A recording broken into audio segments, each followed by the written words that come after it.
We love hip With what we're hop. talking about now, what's your process in booking interviews? Like, do you do it yourself or do you have a team doing it?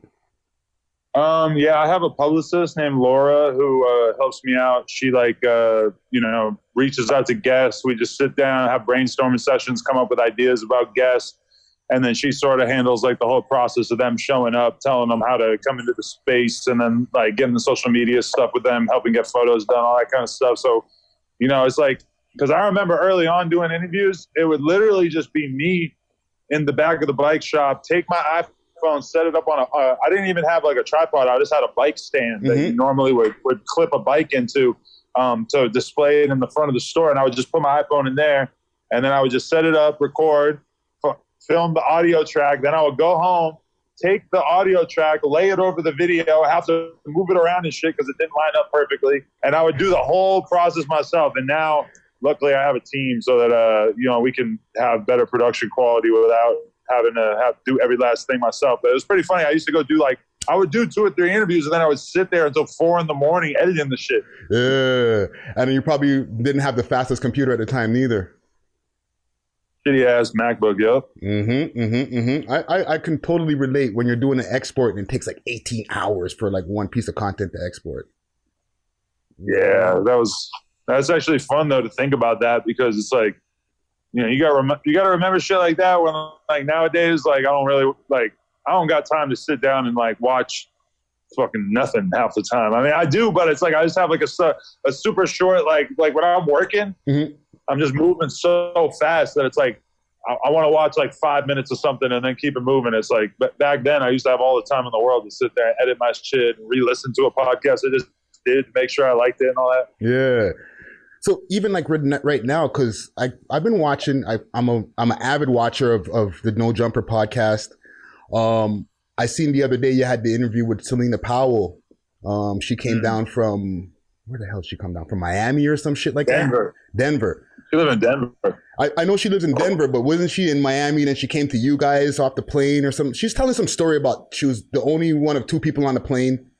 And I'm like, right. Holy fuck, yeah. I really hope Adam and those guys are okay over there. You and House Phone and Cam Girl, because there was like not a lot of social distancing happening. That's a good point. I probably should have worn a mask. I didn't really. It was a little early on the Corona thing. Now I'll probably wear a mask at this point. We don't have any interviews booked this week in terms of real life shit. So it is what it is. Are you guys going to be transitioning over to like what we're doing now, like with Zoom and stuff? We've been doing some of that. We have a bunch of like FaceTime type interviews coming out over the course of the next few weeks. But then also like we've just been using this time and like extra time to like really work on our news show, because hope you're enjoying the video. Do me a quick favor while you're here and smash that like button so we can break the algorithm, and join the comment gang and subscribe. It's free. We have a Snapchat news show that we've been doing like every 2 times a week, but we're trying to like make it like a daily thing, and also do it on YouTube and every social networking platform. Like I just want to really put together like a dope daily hip hop news show that's not necessarily like everybody tries to do conversation, everyday struggle, state of the culture, etc. It's always like, oh, let's find 2 people and have them do a really good conversation. Like I'm kind of trying to build like a news product that's more based on like giving people like a digest like of the news. All right, guys, welcome back to No Jumper News. We're going to tell you all about Kodak Black and NBA YoungBoy, exactly who got stabbed and exactly who got arrested. It's like I love Phil DeFranco and Drama Alert and shit like that. I really want to make like a hip hop version of that, Even with like, and that kind of brings me to my next question, because